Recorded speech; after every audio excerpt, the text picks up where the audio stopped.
Viewers, நம்ம உயிரையே காப்பாத்த போற 8 புதுவிதமான கண்டுபிடிப்புகளை பத்தி தான் நம்ம இந்த வீடியோல பார்க்க போறோம். இந்த கண்டுபிடிப்புகளால நம்ம வாழ்க்கையில ஏகப்பட்ட மாற்றங்கள் வரப்போகுது. இந்த வீடியோ பிடிச்சிருந்தா லைக் பண்ணுங்க. நம்ம தமிழ் கலாட்டா நியூஸ் சேனலை சப்ஸ்கிரைப் பண்ணி சப்போர்ட் பண்ணுங்க.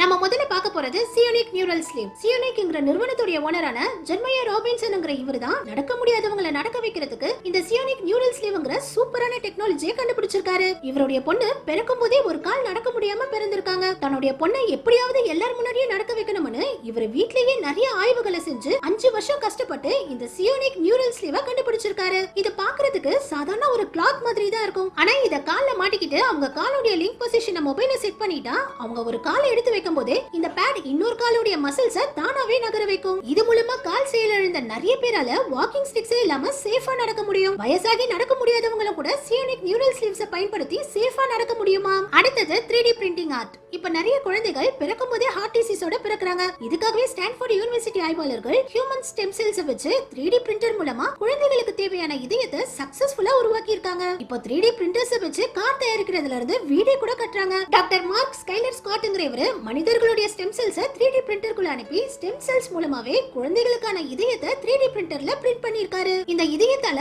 ரத்தத்தை உண்மையான இதயம் மாதிரி நம்ம உடம்புக்குள்ள பம்ப் பண்ண முடியும். இந்த கண்டுபிடிப்புனால எதிர்காலத்துல இதய நோயால பிறக்கிற குழந்தைகளுக்கு டோனரே கிடைக்கலனாலும் இந்த இதயத்தை வச்சு அந்த குழந்தைகளுடைய உயிரை காப்பாற்ற முடியுமா? அடுத்தது crab robot. Northwestern University ஆய்வாளர்கள் தான் இந்த கிராப் ரோபோட்டை கண்டுபிடிச்சிருக்காங்க. இதுதான் இப்போ உலகத்திலேயே ரொம்பவும் சின்ன ரிமோட் கண்ட்ரோல் ரோபோட். இதோட சைஸ் வெறும் 0.05 சென்டிமீட்டர் தான். அதாவது ஊசில நூலை விடுற ஓட்ட அளவுக்கு இந்த ரோபோட் ரொம்பவே சின்னது. ஆனா இந்த சின்ன ரோபோட் நம்ம உடம்புக்குள்ள போய் மிகப்பெரிய வேலைகளை செய்ய போகுது. இந்த டாக்டர் சொல்றத நீங்களே கேளுங்களேன். Biopsies or to remove malignant tissues associated with the tumor. அதாவது இந்த சின்ன ரோபோட்டை நம்ம உடம்புக்குள்ள அனுப்பி டியூமர் கட்டிகளையே ரிமூவ் பண்ண முடியும்னு சொல்றாரு. இந்த விஷயத்தை நானோபாட்ஸ் டெக்னாலஜின்னு சொல்றாங்க. ஃபியூச்சர்ல இந்த மாதிரி சின்ன சின்ன ரோபோட்டுகள் தான் நம்ம உடம்புக்குள்ளேயே போய் நமக்கு ஏற்பட்ட நோய்களை குணப்படுத்த போகுது. நம்ம இந்தியாவுல இருந்து நிறைய நாடுகள்ல இப்போ இந்த நானோபாட்ஸை உருவாக்கிட்டு இருக்காங்க. இது கூட ஒரு நானோபாட் தான். HIV, கேன்சர் போன்ற ஆபத்தான நோய்களை கூட இந்த நானோபாட்டுகள் ஈஸியா நம்ம உடம்புக்குள்ள போய் குணப்படுத்திடுமா? அடுத்தது ஸ்கின் கிட். இந்த எலக்ட்ரானிக் ஸ்கின் கிட்ட வச்சு நம்மளுடைய ஹெல்த் கண்டிஷன்ஸை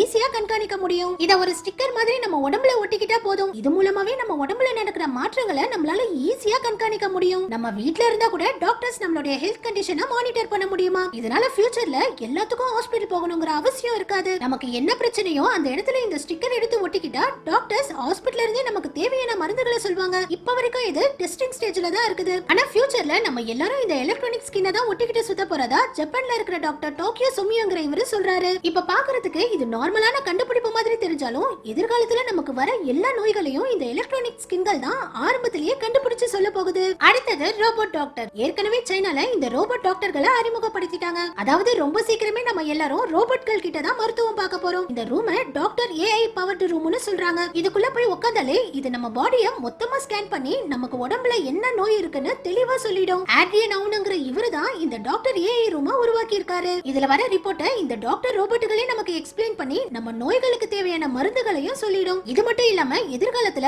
ஆபரேஷன்களை கூட நமக்கு ரோபோட்ஸ்கள் தான் செய்ய போகுது. இது வரைக்கும் டாக்டர்கள் இந்த மாதிரி ரோபோட்டிக் ஆர்ம்ஸ் மூலமா தான் நமக்கு ஆபரேஷன்கள் பண்றாங்க. ஆனா ஃபியூச்சர்ல டாக்டர்ஸே இல்லாம ரோபோட்களே நமக்கு ஆபரேஷன் பண்ண போகுது. அடுத்தது பயோ எலக்ட்ரானிக் மெடிசன். இந்த பயோ எலக்ட்ரானிக் மெடிசன் மனிதர்கள் வாழ்க்கையில மிகப்பெரிய மாற்றங்களை செய்ய போகுது. எடுத்துக்காட்டுக்கு கிளிங்கிற இந்த லேடியை பாருங்க. இவங்க 4 வருஷத்துக்கு முன்னாடி குரோனிக் டிசீஸால பாதிக்கப்பட்டு வீல் சேர்ல நடக்க முடியாம இருந்தாங்க. ஆனா இப்போ இந்த பயோ எலக்ட்ரானிக் மெடிசனால 1000 படிக்கட்டுகளையே ஏறி காட்டியிருக்காங்க. 2022லயே 16 பேருக்கு இந்த பயோ எலக்ட்ரானிக் மெடிசனை கொடுத்து டெஸ்ட் பண்ணிருக்காங்க. இது ஒரு சின்ன மாத்திரை சைஸ்ல தான் இருக்கும். ஆனா இது நம்மளுடைய நர்வ்ஸ்க்கு எலக்ட்ரிசிட்டியை கொடுத்து நம்ம உடம்புல உள்ள செயலிழந்த நர்வ் சிஸ்டம் எல்லாம் வேலை செய்ய வைக்கும். இது மூலமா கால் செயலிழந்தவங்களால நடக்க முடியும். கைகள் செயலிழந்தவங்களால திரும்ப அவங்களுடைய கைகளை செயல்பட வைக்க முடியும். கழுத்துல டைய மாட்டிக்கிற மாதிரி அப்பப்போ இந்த டிவைஸ்க்கு சார்ஜ் போட்டுக்கிட்டா போதும் நம்ம உடம்புல செயலிழந்த நர்வ் சிஸ்டம்களை மறுபடியும் செயல்பட வைக்க முடியும். நம்ம கடைசியா பார்க்க போறது கிறிஸ்பர் ஜீன் எடிட்டிங். இந்த ஜீன் எடிட்டிங் டெக்னாலஜியும் மனிதர்கள் வாழ்க்கையில மிகப்பெரிய மாற்றங்களை செய்ய போகுது. அதாவது பரம்பரை நோயின்னு சொல்லப்படுற எல்லா நோய்களையும் இந்த கிறிஸ்பர் ஜெனி எடிட்டிங் மூலமா குணப்படுத்த முடியுமா? நம்ம தாத்தா அப்பாக்கெல்லாம் இருக்கிற பரம்பரை நோயை நம்ம குழந்தைகளுக்கு வராம டிஎன்ஏவை எடிட் பண்ணி தடுக்க முடியுமா? நம்மளுடைய எந்த டிஎன்ஏல அந்த பரம்பரை நோய் இருக்குதோ அந்த டிஎன்ஏவை மட்டும் கட் பண்ணிட்டு